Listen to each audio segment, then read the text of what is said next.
Les contes du petit Béhanzin. Partie 3. Les épreuves de Béhanzin. À l'âge de 10 ans, Béhanzin avait déjà aidé son village à plusieurs reprises grâce à ses pouvoirs. Mais un jour, une menace encore plus grande se profila à l'horizon. Un groupe d'hommes venus de loin arriva au village armé de haches et de scies. Ils voulaient abattre les arbres sacrés de la forêt passée pour en faire du bois à vendre. Ces arbres vénérés depuis des générations étaient la source de vie de la forêt et des créatures qui y habitaient. Malgré les avertissements des anciens, ces hommes ne voulaient rien entendre. Ils commençaient à couper les premiers arbres et la forêt sembla se mettre en colère. Le ciel s'assombrit et une tempête soudaine éclata. Mais cela ne suffit pas à arrêter les intrus. Ils continuaient leur destruction. Béhanzin, en voyant cela, comprit qu'il devait intervenir. Il se rendit à l'arbre le plus ancien de la forêt.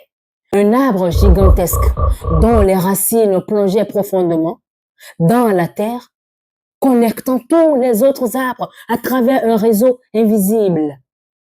Il posa ses mains sur le tronc et ferma les yeux. Se concentra de toutes ses forces. Soudain, la terre commença à trembler.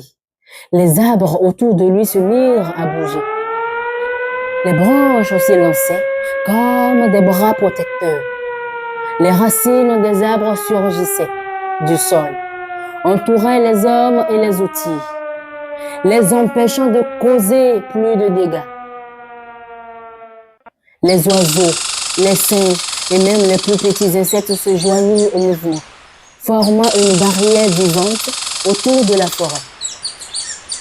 Les hommes, terrifiés par cette manifestation surnaturelle, abandonnèrent leurs outils et fuirent sans se retourner.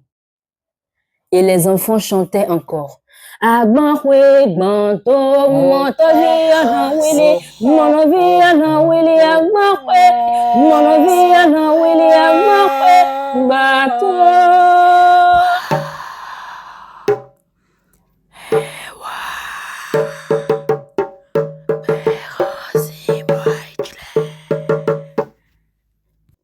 Le gardien de la forêt.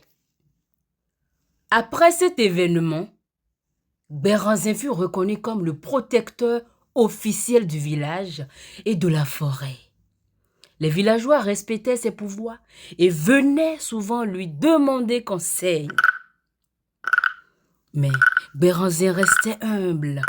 Il savait que ces dons venaient de la nature et des esprits et qu'il devait toujours les utiliser pour le bien commun.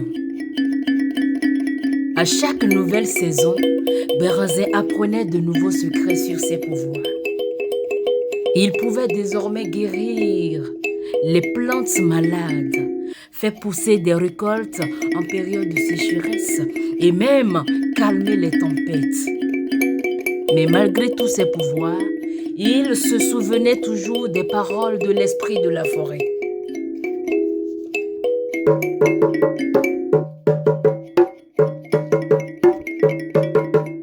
Utilise tes dons avec sagesse et compassion.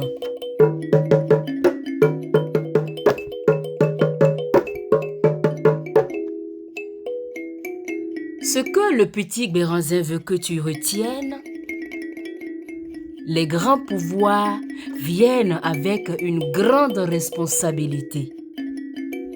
Ce n'est pas la force brute qui fait un héros, mais la sagesse, la compassion et le respect de la nature.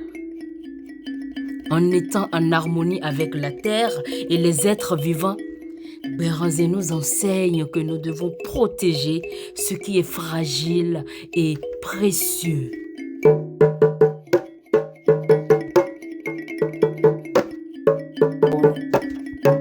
Et les enfants chantaient encore.